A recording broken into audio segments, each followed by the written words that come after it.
Je vais commencer. Bonsoir à toutes et à tous. Pour être certain, là, je me présente, je m'appelle Mario Lucier, je suis le président de la Société d'histoire de la Haute-Saint-Charles.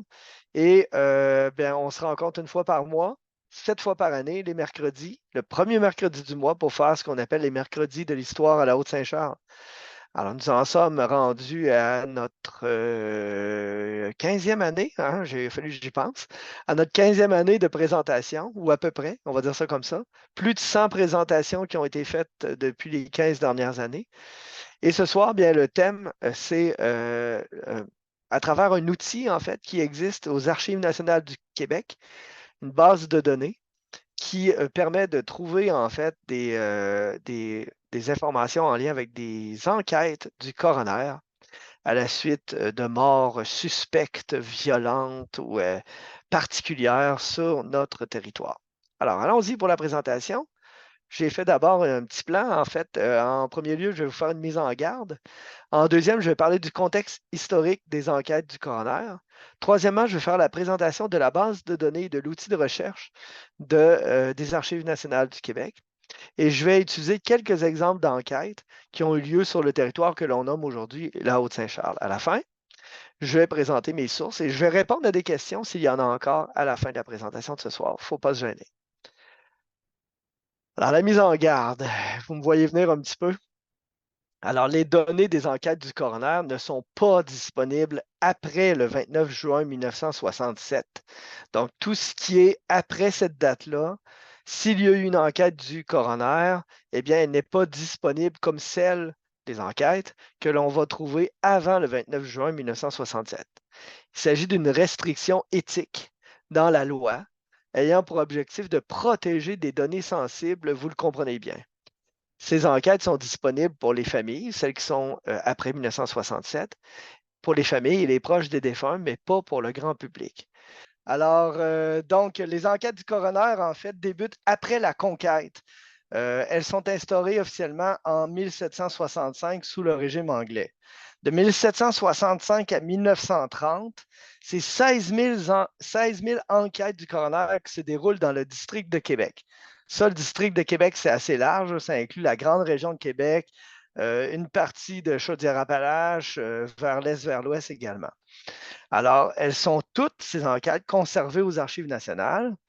La base de données créée par BNQ permet d'avoir accès à ces sources cruciales pour reconstruire le passé disparu. La mort, la médicalisation, l'industrialisation, la criminalité sont autant de thèmes qui peuvent être exploités par ces sources méconnues. Et il y en aurait bien d'autres aussi. Alors, la base de données. Comme le territoire actuel de la Haute-Saint-Charles se trouve dans le district de Québec, les enquêtes de ce secteur nous intéressent. Il faut donc se rendre d'abord sur la base de données afin de pouvoir la questionner et obtenir ce que l'on cherche. Vous avez ici le lien pour la base de données. Là, moi, je ne cliquerai pas dessus parce que j'ai déjà organisé ma présentation, vous le comprenez, mais vous allez voir comment que ça fonctionne, cette base de données-là. Alors, quand on clique sur le lien que vous avez vu précédemment, on tombe sur cet outil qui est, qui est une des bases de données en généalogie, qui permet de faire une recherche avancée, comme vous le voyez, sur les enquêtes du coroner provenant des districts judiciaires de Québec, de Beauce, de Charlevoix, de Montmagny et de Thetford Mines entre 1765 et 1986. Alors donc, on a plein de cases dans lesquelles on peut ajouter des critères, des noms de personnes, les métiers, etc., etc., et qui nous permettent de trouver des enquêtes quand on en cherche une en particulier ou qui nous permettent de trouver des types d'enquêtes du coroner quand on cherche, par exemple, là, toutes les personnes qui sont décédées euh, frappées par un train, par exemple, ou les personnes décédées par noyade. Ou dans un lieu en particulier. Donc, cet outil-là est quand même assez performant pour nous permettre de trouver ce qu'on cherche. Alors, la base de données, suite. Tous les critères énoncés sur l'image précédente peuvent discriminer la recherche et en arriver à préciser cette dernière. Pour chercher dans ce qui est aujourd'hui la Haute-Saint-Charles, alors évidemment, on ne tape pas la Haute-Saint-Charles parce que ça n'existait pas, vous me comprenez bien. Il s'agit de taper Jeune-Lorette. Alors, Jeune-Lorette, Loretteville, Village-Huron, Wendake sont tous des critères, en fait, qui vont nous relier au territoire de la Jeune Lorette, qui était un territoire là, qui a été bien longtemps plus grand que seulement le secteur de Loretteville, vous le comprenez bien. Donc, dans la case lieu de l'enquête, on écrit Jeune Lorette, puis on arrive au territoire qui nous intéresse. Sinon, tous les autres critères sont utiles. Il est aussi possible de les utiliser quand on trouve une référence, notamment dans les journaux. Alors, j'ai déjà présenté ici comment chercher dans les journaux anciens. Alors, quand on tombe sur une nouvelle dans les journaux anciens qui nous intéresse et dont on fait mention qu'il y a une enquête du coroner, à ce moment-là, bien, on peut chercher précisément l'enquête en lien avec le décès de la personne dont il est question dans la nouvelle. Alors, comme ce fut le cas lors des recherches que j'ai effectuées sur le rang Saint-Claude, j'avais trouvé alors une référence à une enquête du coroner liée au décès d'une dame qui s'appelait Mademoiselle Louisa Ossington. Alors, voici ici dans le journal des campagnes du 5 octobre 1882 la dite nouvelle en question.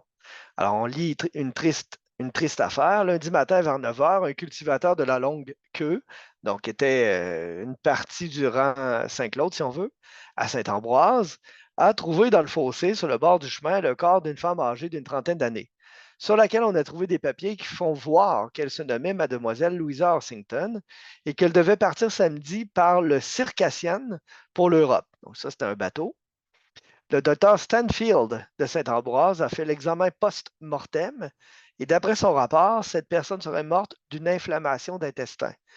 Un des papiers trouvés sur la défunte était signé par V.D. Ruplu et la recommandait aux conducteurs du chemin de fer en leur disant que Mlle Ossington, ayant été empêchée par la maladie de prendre passage à bord du Circassien à Québec, elle désirait s'embarquer à Rimouski. On ne peut expliquer de quelle manière Mlle Ossington s'est transportée de Québec au lieu où elle est allée mourir, distant de 8 milles de la ville. Tout ce que l'on sait, c'est que dimanche soir, elle est entrée dans la maison de cultivateur à la longue queue, justement chez le père du nommé Savard, qui a trouvé le corps dans le fossé le lendemain matin. Mais comme elle ne parlait que l'anglais et qu'elle n'avait pu se faire comprendre, elle était repartie de suite. Une enquête par le coroner aura lieu demain.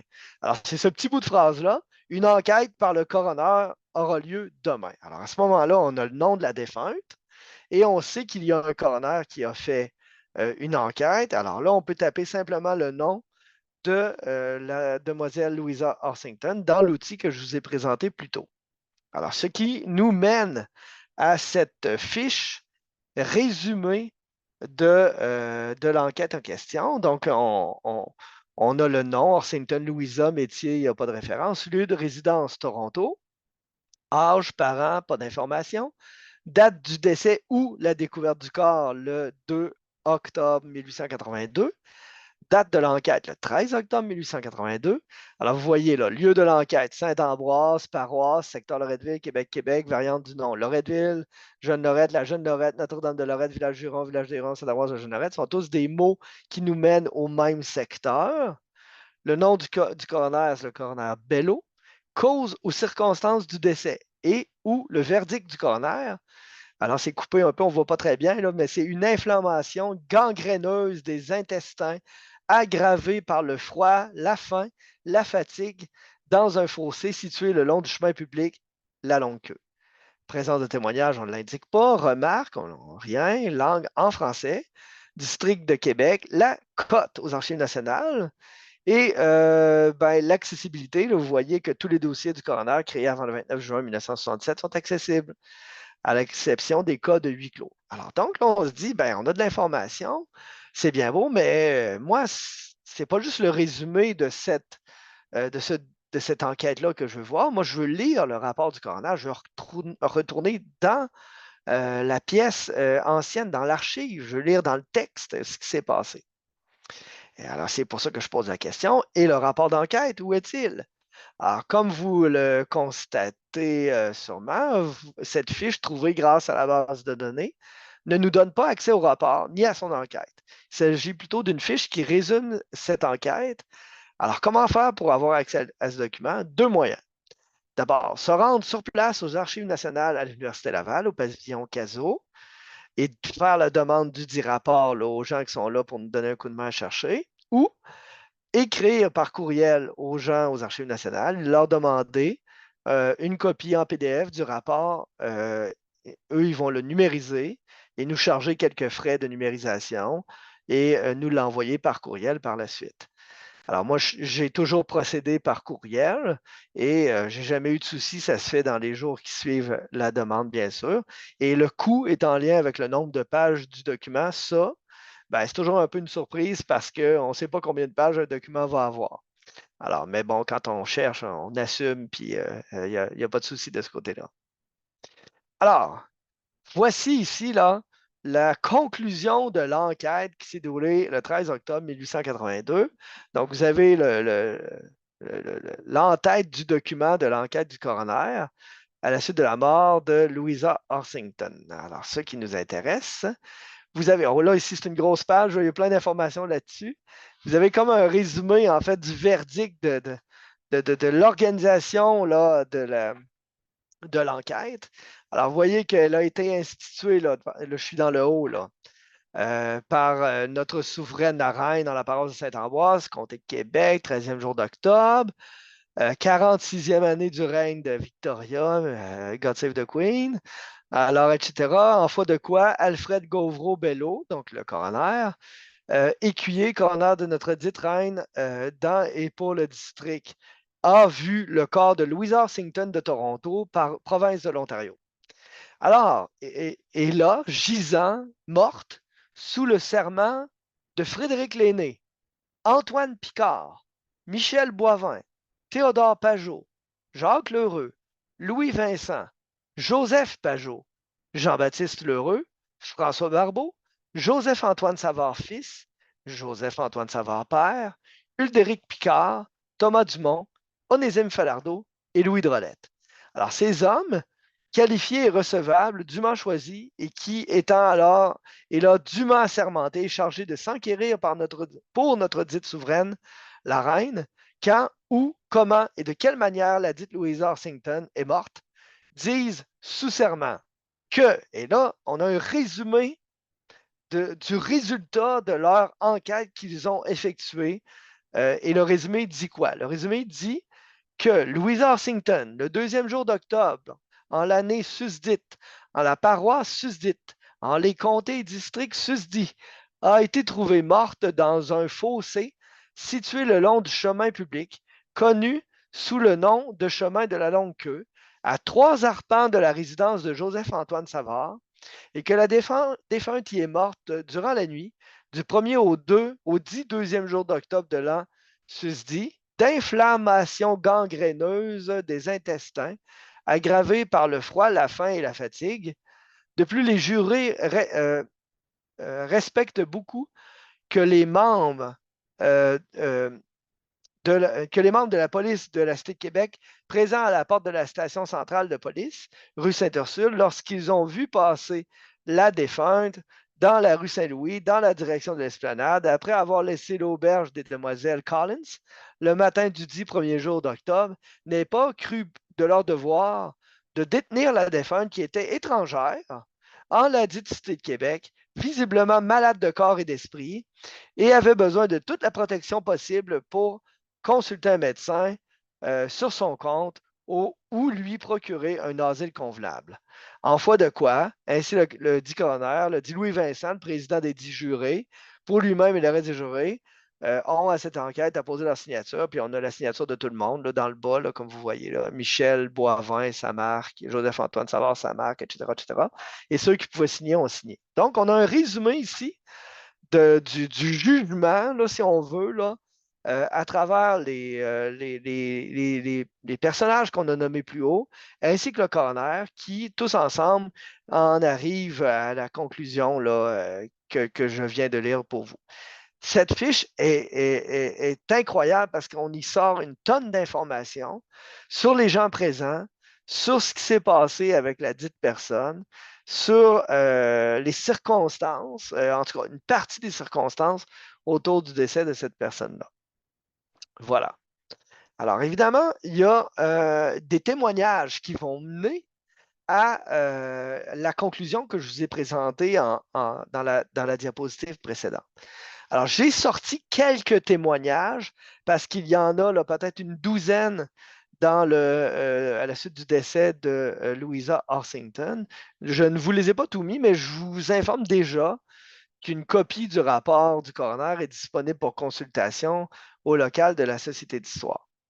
Donc, Sophie Ouellette, épouse de Joseph-Antoine Savard, étant dûment assermentée sur les Saints Évangiles, dépose et dit je ne connais pas la défunte. Dimanche dernier au soir, la défunte est venue à ma résidence et s'est assise sur le perron. Je lui ai offert d'entrer souper, mais elle n'a pas voulu. Elle m'a parlé en anglais. Je crois qu'elle comprenait le français, ayant dit à mon mari, et je cite, on va la laisser aller. Je crois que c'est une mauvaise fille et qu'elle a été jetée en bas d'une voiture et qu'elle est dégradée. Bon, c'est ça. Elle a dit ça à son mari, Sophie Ouellette. Et alors, on continue le témoignage. Il passe beaucoup de ces mauvaises filles ici, surtout le dimanche. Ouais, en tout cas, c'est ça, hein, des informations intéressantes. Alors, le dimanche, c'est ça. Après avoir dit cela à mon mari, elle m'a regardé et a eu l'air vexée, et c'est pourquoi je crois qu'elle comprenait le français. Mon mari lui a offert de rester à coucher.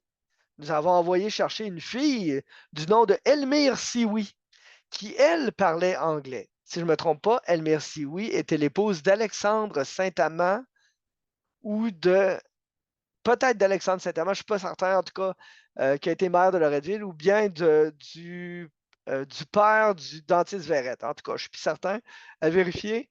Et donc, Elmire Sioui, qui, elle, parlait anglais. Elle lui a demandé si elle avait perdu quelque chose, vu qu'elle semblait chercher, mais la défunte n'a pas répondu. Elmire Sioui lui a ensuite demandé si elle était, prochaine page, si elle était malade. La défunte n'a pas répondu et est partie. Quand elle est arrivée, elle tricolait. Tricoler, ça veut dire tituber, marcher d'un pas hésitant, on va dire ça comme ça. Et elle s'est plainte beaucoup pendant qu'elle était assise sur le perron. Quand elle est partie dans la direction de Québec, elle allait bon pas et ne tricolait plus. Elle semblait avoir mal dans le ventre. Elle ne sentait pas la boisson du tout, mais paraissait bien faible, bien sûr. Je ne l'ai pas revue que le lendemain dans le fossé quand on est venu me dire qu'il y avait une femme morte dans le fossé. Je n'ai entendu aucun bruit durant la nuit. Donc, aucun bruit durant la nuit. La défunte a été une demi-heure sur le perron. Avant de venir chez moi, elle a été à peu près un demi-arpent plus haut et deux de mes enfants m'ont dit qu'il y avait une femme tombée dans le chemin. Alors, mon mari est allé la chercher et elle s'est assise sur le perron. C'était la défunte. À cette heure, il fait nuit à cette saison et a signé Sophie Savard, assermentée devant moi, la paroisse de Saint-Ambroise, le 4e jour d'octobre 1882, 3 mots rayés, blablabla, le coroner Bello. Alors là, on a un premier témoignage dans l'enquête du coroner à la suite de la mort de Louisa Horsington. Comme je vous ai dit, il y en a plusieurs. Alors, on va aller en voir un deuxième. Alors, témoignage justement du médecin James Stanfield.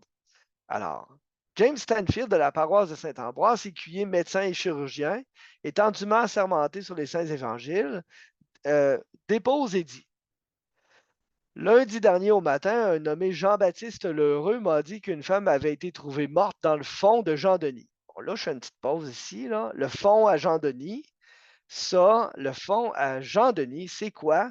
C'est essentiellement la petite rue qui s'appelle aujourd'hui la rue Marie-Savard, qui s'est déjà appelée la rue Sainte-Marie. Donc, on est tout près de ce secteur-là, au tout début de, du rang Sainte-Claude, finalement, là, au bout de la rue Verrette, au début du rang Sainte-Claude. Donc, on dit le fond à Jean-Denis, mais on dit parfois aussi le fond à Johnny. Alors, et on faisait probablement référence à un personnage qui s'appelle Jean d'Aigle et qui a vécu aux États-Unis et a fait la guerre de sécession, qui s'appelait Johnny parfois du côté des États-Unis. Enfin, fin de la parenthèse. Alors, je me suis rendu là et je l'ai trouvé couchée sur le dos dans le fossé. Elle était à demi déshabillée jusqu'à la ceinture. Il n'y avait qu'un corps de flanelle gris, tricoté, et un corset qui lui couvrait la poitrine. Avec l'aide de Jacques Durand, je l'ai transporté dans la grange de Joseph-Antoine Savard et j'ai de suite averti le coroner. Prochaine page. À 3 heures de l'après-midi du même jour, j'ai, à la réquisition du coroner et du jury, fait l'autopsie du cadavre de la défunte. La défunte était enveloppée d'un ulster de tweed gris avec boutons noirs, une robe de cobor noir, je ne sais pas comment prononcer ça, et un jupon en alpaga noir. Elle portait une chemise et un caleçon de coton blanc, une jupe de flanelle rouge brodée au bas. Elle portait aussi un jupon de flanelle rouge, une paire de bottines en kid à boutons et des bas gris.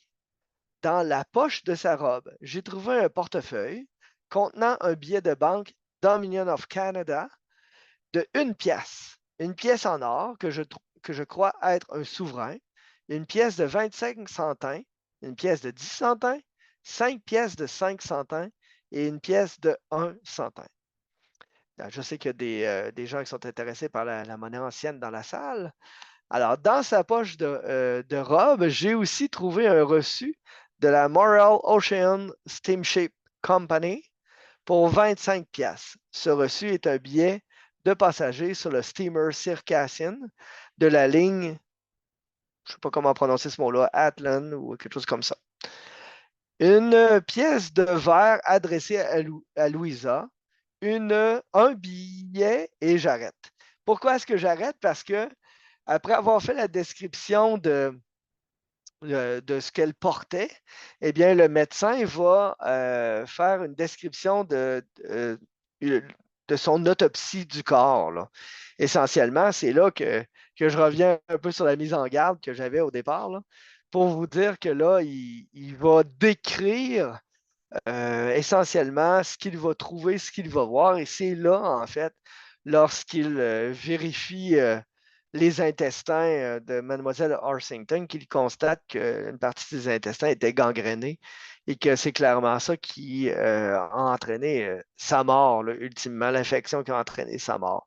Évidemment, là, c'est pour ça que je me garde une petite gêne, mais c'est quelque chose qui est public, mais pour la présentation de ce soir, j'évite de décrire ce que le médecin a décrit dans sa présentation, mais je vous confirme pour l'avoir lu qu'il l'a fait là, clairement, là, méthodiquement, scientifiquement, comme j'imagine que ça doit se passer là, lorsqu'il y a une autopsie sur le corps d'un défunt ou d'une défunte.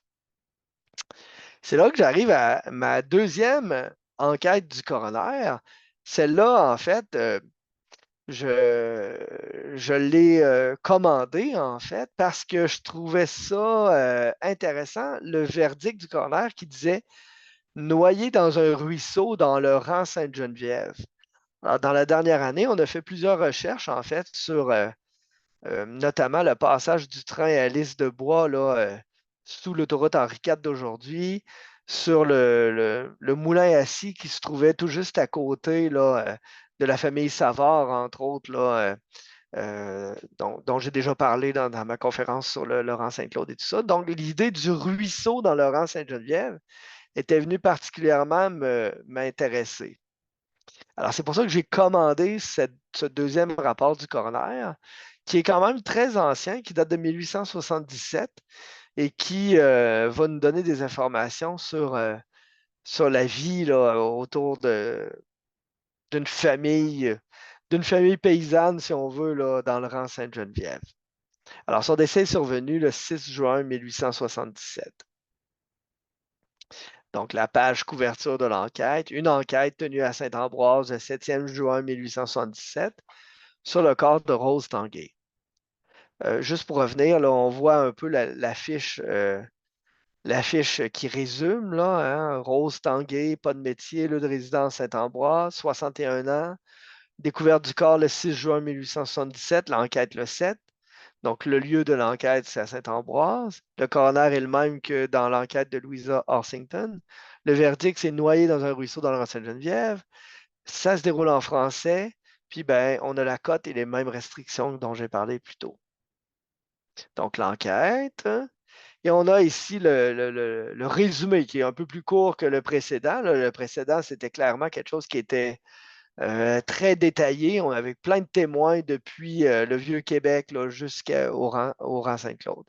Alors ici, on dit quoi? On dit instituée et prise par notre souveraine la reine dans la paroisse Saint-Ambroise, dans le comté de Québec, dans le district de Québec, le 7e jour de juin, dans la 40e année de règne de notre souveraine Victoria. Alors, devant Alfred Gauvreau-Belleau, écuyer coroner de notre dite reine, et pour le dit district, a vu le corps de Rose Tanguay de la paroisse et du district susdit âgé de 61 ans. Alors, et là, gisant morte sous le serment de Georges-Joseph Drolette, Jean Savard, Étienne Lheureux, Louis Lheureux, Joseph Belleau, François Bédard, François Clich, Azary Clich, Georges Saint-Pierre. Ne partez pas de rumeurs, je ne crois pas que ce soit le lutteur ou le boxeur. Joseph Pierre Savard, Frédéric Pajot et Jean-Baptiste Lheureux. Donc, homme qualifié et recevable, dûment choisi, et qui, étant alors et là, dûment assermenté et chargé de s'enquérir pour notre dite souveraine la reine, quand, où, comment et en quelle manière la dite Rose Tanguay est morte, disent sous serment que la dite Rose Tanguay, le 6e jour de juin de l'année susdite, en la paroisse susdite, en les comtés et districts susdits, a été trouvée noyée dans un ruisseau près de la résidence de Joseph Savard père, en le rang Sainte-Geneviève, de la dite paroisse. Alors, et là, en foi de quoi, aussi bien le coroner que le dit Georges-Joseph Drolette, le président du juré, pour le moment, les gens ont posé leur signature. Je n'ai pas mis les signatures parce que c'était difficile pour mon copier-coller, on va dire ça comme ça, pour ma capture d'écran. Mais qu'est-ce qu'on dit? Dans les témoignages de cette enquête, il y a entre autres celui de Marie Savard, qui est la nièce de Rose Tanguay. Alors, Marie Savard de la paroisse de Saint-Ambroise, étant assermentée, dépose et dit: Je suis la nièce de la défunte Rose Tanguay, âgée de 61 ans, de la dite paroisse. Elle demeurait ici, en la résidence de mon père, Joseph Savard. C'est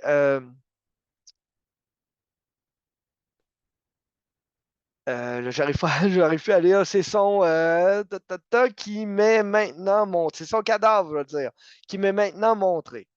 Alors, hier matin, elle s'est levée entre 5 et 6 heures. C'était l'heure environ de son lever. Donc, elle dit qu'elle se levait à cette heure-là. Elle a fait son lit, s'est plainte de rien. Elle était, vous voyez que c'est un peu plus difficile à lire, là. Elle s'était couchée la veille en santé. Après son lever, elle est descendue en bas de la maison. Mes sœurs étaient sorties et la dite défunte s'est trouvée seule. Elle n'avait pas soupé la veille. Elle, je tourne la page, elle n'avait pas soupé la veille. Elle n'avait pas d'appétit généralement. Elle était d'une santé délicate et aimait ça être seule. Là. Elle s'est euh, elle s'est souvent plainte de maux d'estomac. Depuis sa naissance, elle souffrait de l'estomac. Elle nous a souvent dit qu'on la trouverait morte. Je ne pense, je ne pense dire quand elle est sortie, je ne peux dire, pardon, quand elle est sortie de la maison hier. Vers 5 heures de l'après-midi, je l'ai trouvée noyée dans le ruisseau, on tourne la page, à peu de distance et au sud-ouest de sa demeure. Je n'ai aucune connaissance personnelle des circonstances qui ont précédé et amené sa mort. Je ne connais personne non plus qui en connaisse quelque chose. La défunte vivait en, vivait en bonne intelligence. J'arrive difficilement à finir de lire, là. Avec les membres de sa famille, il n'avait pas d'ennemis. La défunte avait la vue faible. Alors, j'ai signé Marie Savard. Alors, donc, on a aussi un autre témoignage les témoignages de l'enquête de celui de Joseph Savard, le beau-frère de Rose Tanguay. Donc, la défunte était ma belle-sœur. Je ne vois pas bien parce que mon écran Zoom cache, là. Euh, je ne sais pas pourquoi la défunte s'était absentée de ma demeure hier, ni où elle demeurait. Elle demeurait donc avec lui, c'est ça qu'il dit. Ce n'est que vers 5 heures de l'après-midi hier que je me suis aperçu qu'elle en était sortie. Quand je l'ai trouvée noyée, comme l'a dit ma fille Marie Savard, qui vient d'être entendue comme témoin, l'impression de ma famille dans le cours de la journée hier était que la défunte était allée chez mon beau-frère, de sorte que son absence assez prolongée de 5 ou 6 heures du matin n'a causé aucune inquiétude. Quand j'ai trouvé la défunte dans le ruisseau, je l'ai trouvée dans l'eau profonde de 11 pouces environ. Les pieds appuyés sur une planche, la figure et le reste du corps dans l'eau. Elle avait le corps en, la, en travers, la tête dans l'eau. La défunte avait l'habitude tous les matins d'aller se laver dans le ruisseau en question, mais pas dans l'endroit que nous l'avons trouvé. Jamais été absent de la maison. J'avais été absent de la maison vers 5 heures. J'avais quelques minutes auparavant envoyé demander où elle était. Personne à ma connaissance ne connaît comment la défunte est noyée. La défunte, à ma connaissance, a souvent dit qu'on la trouverait morte, mais je n'ai jamais compris et je ne connais pas encore qu'elle avait l'intention de se suicider. Je ne puis expliquer comment sa mort, je ne puis expliquer sa mort que par le fait qu'elle avait l'habitude de se laver dans le ruisseau en question et qu'elle serait tombée euh, éventuellement ou quelque chose comme ça. En fait, de quoi ma marque, Joseph Savard ici, qui indique sa marque parce qu'il ne peut signer. Donc, c'était le deuxième témoignage, c'était le deuxième exemple d'enquête. Vous voyez, pour celle-là, celle de Rose Tanguay, je vous ai mis tous les témoignages que j'ai eu un petit peu plus de difficulté à lire, là, vous comprenez? Et contrairement à celle de Louisa Orsington, où là, il y avait une douzaine, peut-être quelques-uns de plus de témoignages. J'en ai choisi quelques-uns là, pour vous montrer un peu comment c'est présenté. Mais dans le cas de Rose Tanguay, j'ai mis tous les témoignages. Qu'est-ce que j'ai fait aussi par la suite? Puis ça, je trouve ça important peut-être de vous le dire.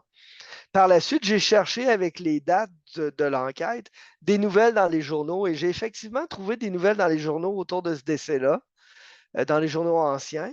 Puis de mémoire, là, on appuyait sur le fait qu'elle avait une mauvaise vue et que c'était probablement un accident, là, selon les journalistes, son décès, là, puisqu'elle était probablement tombée et s'est noyée là, à cause de sa mauvaise vue. Donc, on apprend là, qui vivait avec qui, tout ça. Il y a quand même des éléments intéressants, notamment aussi quand on dit que le ruisseau avait 11 pouces de profondeur au début juin. Tu sais, on pourrait se demander, là, trouver c'était où exactement qu'il vivait, aller voir le ruisseau derrière, etc., etc., puis faire toutes sortes de réflexions là, historiques autour de ce type d'informations qu'on retrouve dans le rapport du coroner. Le prochain? Alors, Thomas Bédard a levé la main. Thomas, la parole est à toi. Est-ce qu'on sait précisément où le ruisseau ou les recherches n'ont pas encore été effectuées? Ben, je dois t'avouer, Thomas, c'est une bonne question que je n'ai pas cherché précisément à quel endroit ça se trouvait là, sur le rang Sainte-Geneviève, mais c'est le rang Sainte-Geneviève qui commence là, à la route de l'aéroport et qui se termine là, tout juste où se trouve là, le Pionce, finalement. Ce n'est pas le bout là, à partir du viaduc vers l'est. C'est le vieux chemin, la vieille route Sainte-Geneviève. Probablement un des ruisseaux qui passe à travers l'ensemble des terres qui descendent de la colline là, des 40 arpents, là, si on veut, là, au nord de Sainte-Geneviève et qui descend vers la rivière Saint-Charles. Là. Donc, ça se trouverait. euh, je ne l'ai pas cherché davantage, OK. mais on pourrait le faire relativement facilement. On va dire ça comme ça. Merci beaucoup pour ta question.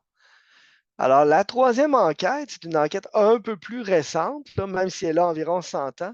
C'est l'enquête à la suite du décès de Joseph Rodrigue Falardeau, qui est survenu le 26 septembre 1921 par le docteur Jolicoeur, donc le coroner Jolicoeur. Alors, le résumé de l'affaire est le suivant, le verdict. Donc, on est en présence du roi cette fois, là, à l'enquête instituée par notre souverain seigneur le roi à la localité de Loretteville, district de Québec, le 26e jour de septembre 1921. Blablabla. Puis là, on dit le coroner de notre William Jolicoeur, Georges William Jolicoeur, coroner de notre dit roi, dans et pour le district, en vue du cadavre de Joseph Rodrigue Falardeau, âgé de 23 ans et 10 mois, mort dans la municipalité de Loretteville, dans le comté de Québec, le 24e jour de septembre 1921. Et donc, sont présents Odina Auclair, Joseph Darvaux, Odilon Dubo, Laurent Chabot, Alexandre Saint-Amand et Joseph Noël. Les 6 personnes ci-dessous mentionnées ayant qualité pour servir comme jurés, après avoir été requises par notre dit souverain Seigneur le roi, de déterminer quand, où, comment et de quelle manière le dit Joseph Rodrigue Falardeau est mort, déclare sous serment que le dit Joseph Rodrigue Falardeau, le 24 septembre, année susdite, en la paroisse de Loretteville, est mort de fracture générale causée par étant frappé euh, euh, par étant frappé, voyons, je veux dire,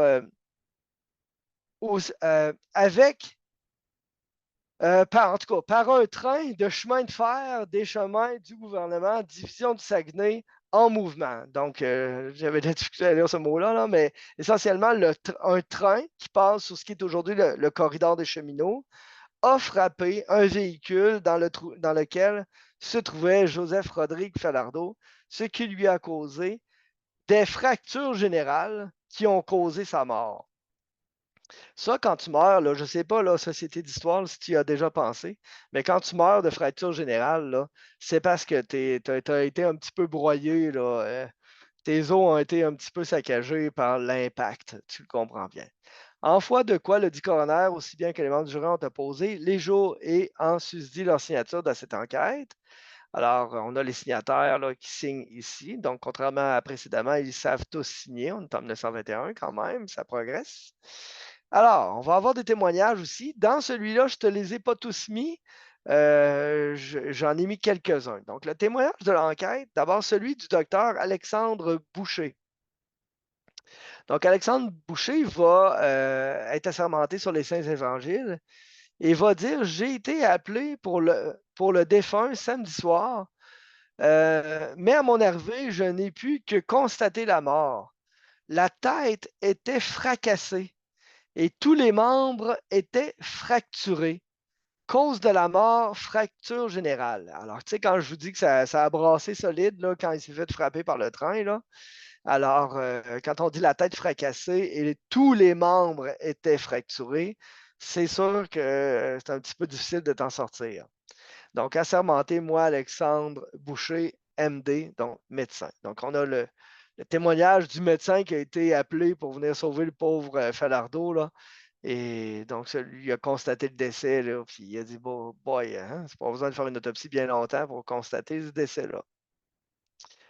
On a aussi le témoignage d'un voisin donc, qui habitait tout près, M. Edgar White. Alors, je ne sais pas si certains l'ont connu, là, Edgar White va témoigner. Je demeure sur la route de Valcartier, là où l'accident a eu lieu, là, au croisement du corridor des cheminots et la route Valcartier.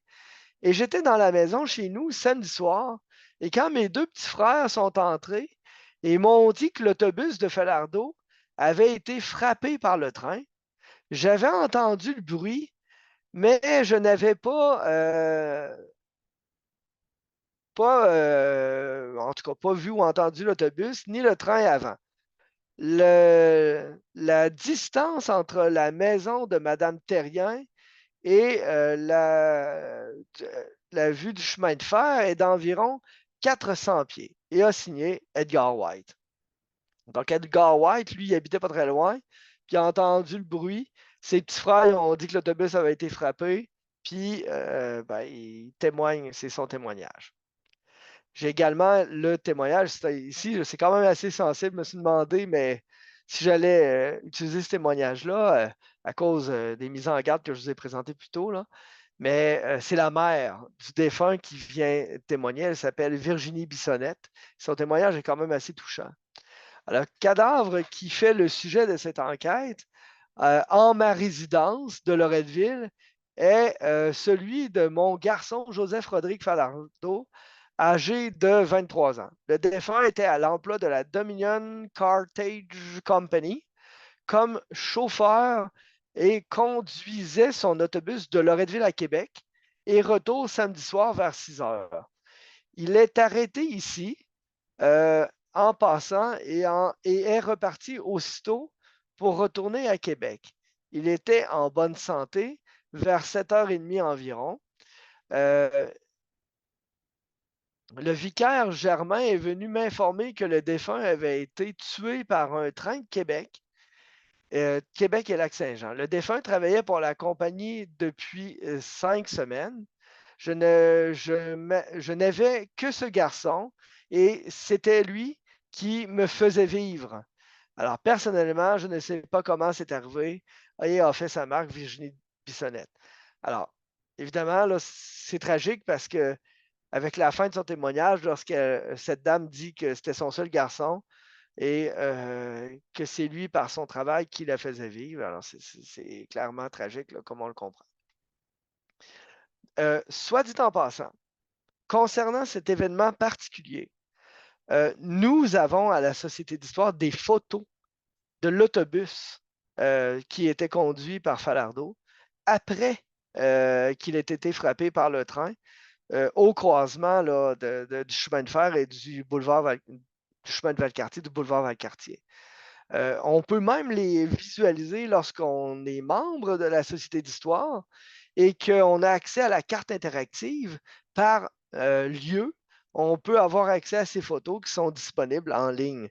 Donc, on peut même voir là, dans une photo où on voit l'autobus renversé dans le fossé, dans une espèce de macaron là, sur le dessus de la photo, le visage du conducteur Falardeau. Également en lien avec cet événement-là, je ne vous ai pas mis tous les témoignages, mais il y a le conducteur du train, l'ingénieur du train et des membres là, de la compagnie de chemin de fer qui témoignent. Et eux témoignent qu'ils ne se sont pas rendus compte qu'ils avaient frappé un autobus, qu'ils avaient frappé quelque chose. Ils parlent entre autres de leur vitesse. Ils roulaient à 30 000 à l'heure quand c'est arrivé. Ça, aidez-moi les plus anciens, 30 000 à l'heure, c'est à peu près 50 km/h. Je ne me trompe pas en disant ça, estimation à peu près.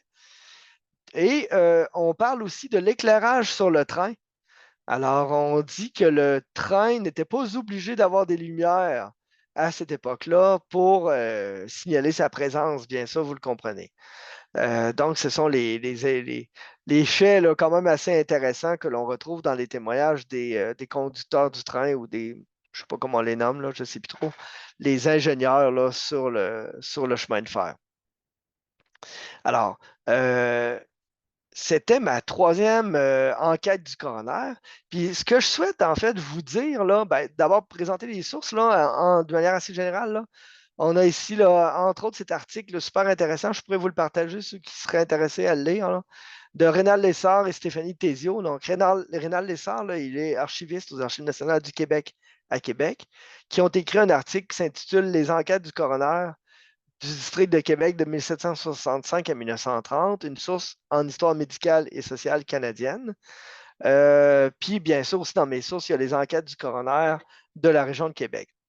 Évidemment, avant de prendre des questions, là, je vous dirais que des enquêtes du coroner, là, moi, j'en ai commandé autour d'une dizaine. J'ai entre autres celle également de Bertha Baller, que certains ont connu ici, qui est un personnage plus que légendaire, plus grande nature à Loretteville, qui, elle, s'est fait frapper par 2 camions, un à la suite de l'autre. Alors, ce qu'on lit là-dedans est terrible, là, notamment sur le corps, là, une fois qu'on l'a trouvé et tout ça. On a une enquête également sur Jean Daigle, dont j'ai parlé tantôt, fond à Jean-Denis ou fond à Johnny. Jean Daigle, là, qui habitait la petite maison sur la rue Marie-Savard aujourd'hui, là, au coin Verrette et Marie-Savard, qui fait face vers l'ouest, si on veut, une maison mansardée. Donc, il habitait cette maison-là. Et lui, il a été frappé par un cheval qui avait probablement pris le mort aux dents et qui dévalait la pente là, à toute vitesse alors qu'il était sur son perron. J'ai également l'enquête du coroner. Attendez un peu, ça m'échappe là.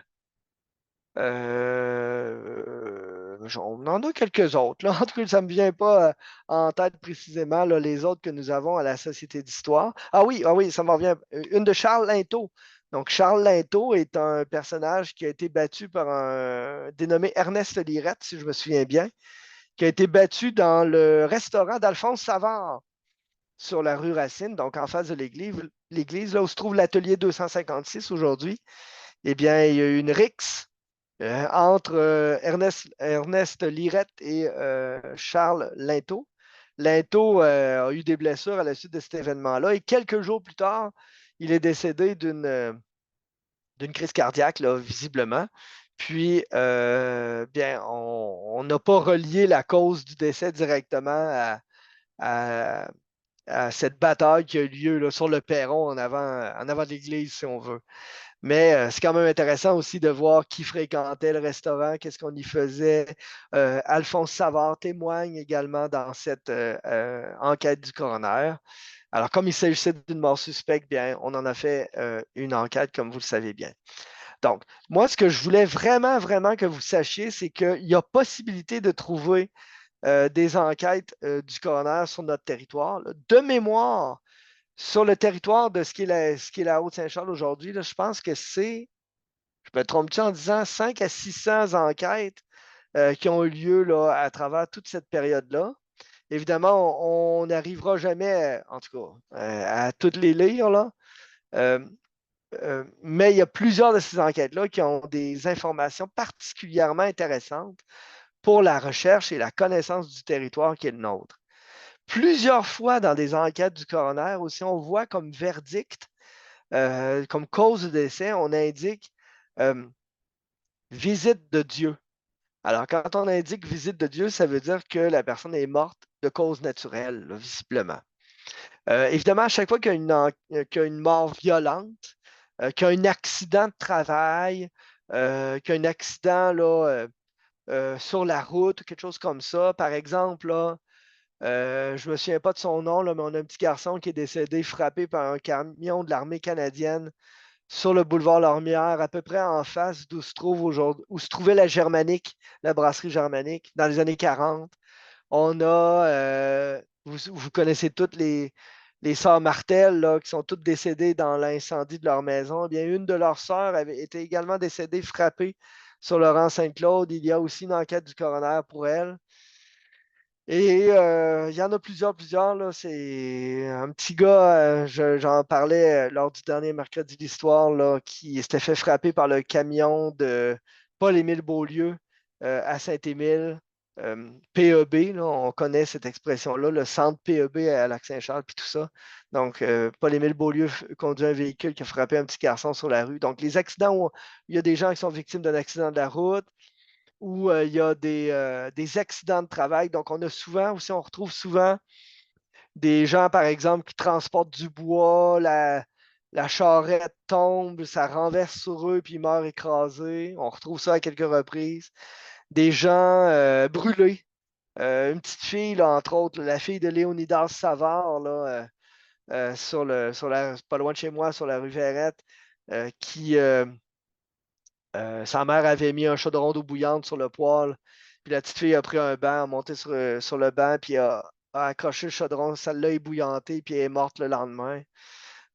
Donc, plein de situations qui sont à peu près, somme toute, les mêmes qu'aujourd'hui. Bien, c'est dans ces situations-là, on fait des enquêtes du coroner, puis les témoignages nous permettent d'en savoir plus sur l'histoire sociale, sur l'histoire de l'industrie, comme je disais en introduction, sur l'histoire de la vie quotidienne, sur l'histoire de ce qu'on conserve à la maison aussi. Là. On en a une, là, je pense que c'est à Saint-Émile aussi, deux enfants qui ont bu du poison pour tuer les rats ou quelque chose comme ça, ou qui ont bu du pétrole également. On retrouve ça à quelques reprises dans les enquêtes du coroner. Alors, donc, moi, ma présentation est somme toute terminée, mais je suis prêt à prendre des questions là, si la foule en a. Alors, je vais peut-être arrêter mon partage d'écran pour pouvoir vous voir. Je me sens un peu seul depuis tantôt. Alors, je vais pouvoir vous voir en arrêtant mon partage puis en prenant vos questions. S'il y en a. Alors, merci beaucoup, Thomas, qui écrit que c'était intéressant. L'idée, c'était pas de vous présenter l'ensemble des témoignages que nous avons là, à gauche, à droite, là, dans les enquêtes du coroner. Mais évidemment, c'est toujours super surprenant et intéressant de voir ce qu'on peut lire dans les enquêtes du coroner parce qu'on apprend des choses qu'on ne savait pas, qu'on ne soupçonnait pas auparavant sur des personnages là, qu'on ne connaissait pas ou peu là, sur le territoire.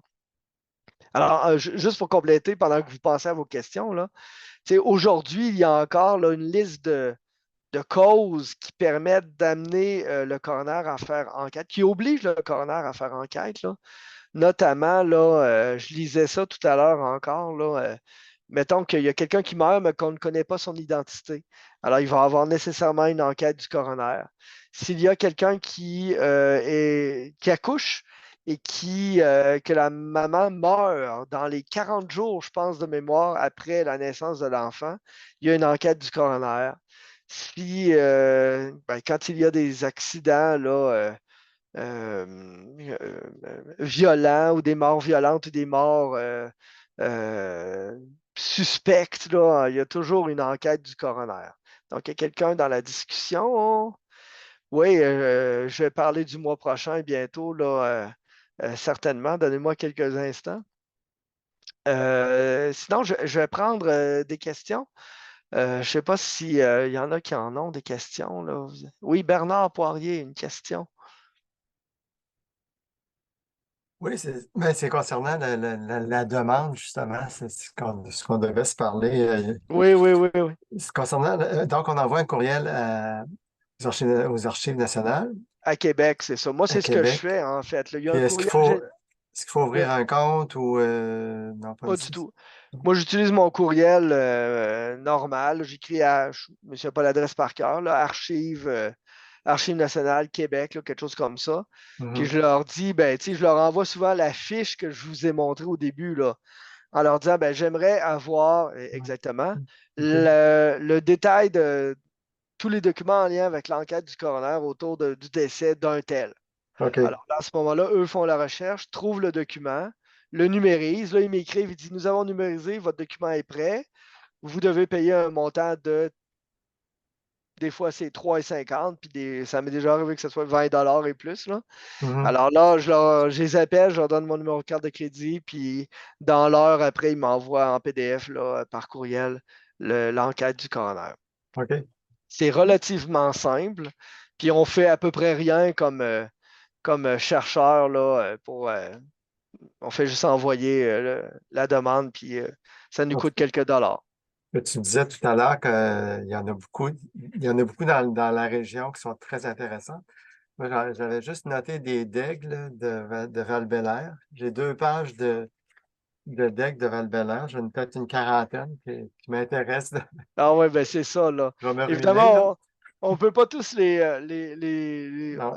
les demander, mais tu sais, honnêtement, là, de mon côté, j'essaye de trouver, en fait, des enquêtes qui ont un lien avec une recherche que je pourrais faire.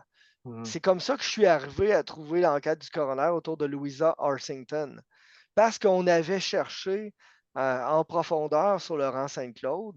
Puis en cherchant dans les nouvelles sur les journaux anciens du Québec, ben, j'ai vu cette nouvelle-là d'un décès suspect. Alors, c'est là que j'ai vu qu'il y avait une enquête du coroner et c'est pour ça que je l'ai commandé. Moi, c'est ma manière de faire. Je m'en sers comme un outil, en fait, parmi d'autres, pour Mhm. avoir de l'information. Hein. Les journaux anciens, les recensements, les enquêtes du coroner, le registre foncier, tu sais, tout ça ensemble nous permet, là, en croisant les sources, d'avoir le plus d'informations possible sur les dossiers sur lesquels on cherche. Là. exactement. Mm. Merci, Alors, Mario. ça me fait plaisir, Bernard. On pourra s'en parler plus en détail au besoin. Alors, il y a Marie-Hélène Hudon qui aurait une question. Allez-y, Madame Hudon. Salut Bienvenue. Je sais Mario. pas. Oui, Salut. c'est la première fois que je me présente. Désolée du retard cette année. Ça va, il n'y a pas de problème? Écoute, j'avais une question. On a parlé beaucoup de journaux et tout. Est-ce qu'on se trouve ça sur le même site de National Québec, dans le fond, les Archives nationales Québec? Oui, en fait, ce sont les Archives nationales du Québec qui ont numérisé, en fait, à peu près tous les journaux anciens qu'ils ont en leur possession et OK. qu'ils rendent accessibles pour des recherches par mots-clés. Par mots-clés, par date. Il y a un paquet de critères là, qui nous permettent là, d'aller chercher plus précisément ce qu'on cherche, d'aller OK. trouver plus précisément ce qu'on cherche. Puis ça permet d'avoir une information assez précise sans avoir à tourner les pages de centaines de milliers de pages de journaux pour trouver Est-ce qu'on peut, l'information qu'on a. est-ce qu'on peut aussi faire la demande d'avoir, mettons, un journal précis par PDF aussi, payer pour avoir un journal précis? Ben, en fait, moi, la raison pour laquelle je commande des enquêtes du coroner, c'est parce qu'elles ne sont pas numérisées. Alors que les journaux, ils le sont numérisés. Alors, ils sont tous disponibles en ligne dans notre ordinateur. Puis là, Hugo là, a mis, là, pendant qu'on se parle, le lien vers BANQ numérique pour voir toutes les ressources qu'on retrouve là, en ligne. Là. Vous pouvez utiliser le lien que Hugo a publié dans la conversation. Ça va vous permettre d'aller explorer ça là, et de pouvoir trouver des réponses à vos questions. Y Fait a-t-il on peut tout trouver en ligne là, pour les journaux. OK, puis il y a possibilité de les imprimer aussi si on voudrait Ben imprimer une oui. page ou autre. On OK, peut fantastique. enregistrer des copies. Moi, je fais des captures d'écran. Good. Il n'y a aucun souci. Là, ça va très, très bien là, utiliser ça. Il y a ça pour les journaux, mais il y a ça aussi pour les greffes de notaires. Donc, les notaires qui sont numérisés, on en a là, quelques-uns sur notre territoire. Là. Tous leurs actes sont numérisés, puis on peut consulter comme ça là, en ligne, et c'est magnifique pour les chercheurs. Il y a Super, d'autres- il y merci. a- Peut-être pour continuer, là, il y a aussi entre autres, quelque chose que je n'ai pas beaucoup exploité encore, là, mais le registre des prisonniers à Québec, dans lequel il y a des gens qu'on connaît en fait, qu'on a connus, qu'on connaît historiquement, on va dire ça comme ça, qui se sont retrouvés en prison. Là. Je pense entre autres à un personnage dont j'ai déjà parlé qui s'appelle Damas Ouellette, qui avait été emprisonné parce qu'il avait décidé que le chemin de fer ne passait pas chez eux, puis qu'il avait décidé de défaire le chemin de fer, fait qu'il s'était fait arrêter, puis il avait été emprisonné. Alors ça aussi, c'est dans BNQ numérique et c'est tout numérisé. Pourquoi les enquêtes du coroner? Je les commande parce qu'elles ne sont pas numérisées. Un jour, elles le seront peut-être, là, mais pour le moment, elles ne le sont pas. Puis je fais une dernière précision avant la question de M. Vincent Savard. C'est la chose suivante. J'ai mangé ce que j'allais dire. Ça me reviendra. Je vais prendre la question à Vincent Savard, puis ça va peut-être m'en revenir. Allez-y, M. Savard. Euh, Hugo, il a eu la gentillesse de faire apparaître le lien pour le BANQ numérique, mais là, ça a été trop rapide et de l'enlever. C'est vrai? Pourrait-il le remettre? Il est encore là. Si vous Ah, OK. cliquez, Acheter numérique.banq.qc.ca.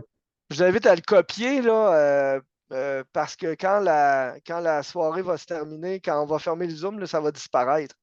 Vous aurez plus accès. Fait que vous pouvez soit le copier, faire copier-coller avec votre souris, là, ou à copier l'information directement sur le bout de papier. Ça peut fonctionner aussi. Oui. Alors, est-ce qu'il y aurait d'autres questions sur les enquêtes du coroner? Écoutez, euh, c'est certain que quand on s'attarde à ça aussi, l'idée d'une enquête du coroner spectaculaire est plus intéressante que l'idée d'une enquête du coroner où on mentionne la cause de décès, visite de Dieu. Là, hein. On va s'entendre là-dessus. Là. Euh, mais c'est certain que ce spectaculaire-là nous attire comme chercheurs, mais il y a aussi plein d'informations qu'on peut retrouver là, dans des enquêtes du coroner qui touchent à des morts naturelles, des causes de morts naturelles. Parce qu'il y a des témoignages là, il y a des témoignages qu'on va retrouver là, à l'intérieur des enquêtes du coroner. Donc, vous en avez vu une très longue ce soir. Là. Évidemment, je n'ai pas pu la présenter au complet. Je pense que c'est 60 pages.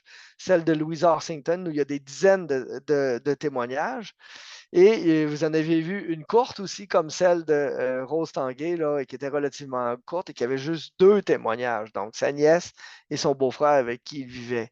Alors, donc, on ne peut pas le deviner, c'est quoi la longueur de tout ça. Là. On y arrive là, lorsqu'on a le document sous la main. Là. On le sait, on s'en doute. Puis comme je disais tantôt, quand on croise ça avec d'autres informations, ben, ça nous mène un petit peu plus loin là, comme chercheur, comme chercheuse. Voilà. Je vous ai épargné des détails là, sur la mort de Louise Orsington parce qu'il y avait des affaires assez scabreuses. La même chose pour Bertha Baller. Pour avoir utilisé une enquête du coroner à la suite de la mort de mon arrière-grand-oncle personnellement, qui n'est pas dans le secteur. Il était mort en ayant fabriqué de l'alcool frelaté dans son appartement de la Chine. Le chaudron de mélasse a débordé et a éteint la flamme de la gazinière et a fait en sorte que le gaz a continué de sortir de la gazinière et il en est mort. Alors, et on décrit le corps là, de lui et de sa femme. Là. On dit le corps de la grosse femme était couché sur le plancher de la cuisine. On fait une description précise comme ça. C'est un peu lourd. Là. Tu lis ça, puis après, tu te dis, bon, comment ça se fait que ben, l'histoire, c'est aussi ça, hein? Finalement, là, d'avoir des histoires comme celle-là. Là. Comme l'histoire de la petite fille ébouillantée là, par le chaudron d'eau bouillante et quand elle est morte, là, c'est terrible aussi, là, aller, évidemment, ces choses-là. Donc, au début avril prochain, je n'ai pas la date précise sous les yeux, là, je pourrais vous le dire, c'est le 3 avril prochain. Eh bien, on abordera la question de l'histoire de Val-Bélair plus 20e siècle. Alors, mes compagnons de Val-Bélair vont m'alimenter un peu et je vais monter la présentation là, sur l'histoire de ce territoire-là. Là. D'avance, je remercie Bernard là, Poirier ainsi que, il n'est pas là ce soir, mais François Degg qui vont m'alimenter pour cette conférence-là, bien sûr. Sinon, je vous informe aussi qu'au mois de mai, à la fin du mois de mai, il y aura aussi une conférence supplémentaire qui sera organisée en lien avec la Ville de Québec et à laquelle nous participerons comme organisation. De même qu'une activité, peut-être Francine Trudel pourrait m'aider à préciser la date, je pense que c'est le 28 avril prochain. Francine, sur le dévoilement une participation à une activité pour le dévoilement de la nouvelle bibliothèque Gabriel Leroy. Francine, c'est bien le 28 avril, hein? 28 avril, oui, c'est Oui, bien ça. c'est ça. On vous informera là, si vous souhaitez être présent. Là, je serai là, avec d'autres membres de d'autres sociétés d'histoire. Donc, si vous voulez être présent à ce moment-là, on vous informera par un info-membre. Alors, ici, Lucie Roy nous demande est-ce que le local est ouvert malgré la grève? En fait, la réponse est non pour le moment. Mais je crois que la grève se terminait aujourd'hui, là, sauf erreur, aidez-moi quelqu'un, et que je crois que bientôt, à partir de la semaine prochaine, on pourra avoir accès à nouveau à la bâtisse et au local. Sinon, bien, je vous remercie toutes et tous pour votre écoute. Puis sachez que si vous voulez faire des recherches sur les enquêtes du coroner, je peux vous épauler dans vos recherches si vous avez besoin de moi. Je suis un peu plus habitué là, de chercher avec l'outil. Sachez qu'il existe, puis si vous avez besoin d'aide, bien, sollicitez-moi, puis ça va me faire plaisir de vous aider. Alors, en vous remerciant toutes et tous, puis en vous souhaitant à la prochaine, puis en présence, on l'espère, au début du mois d'avril prochain.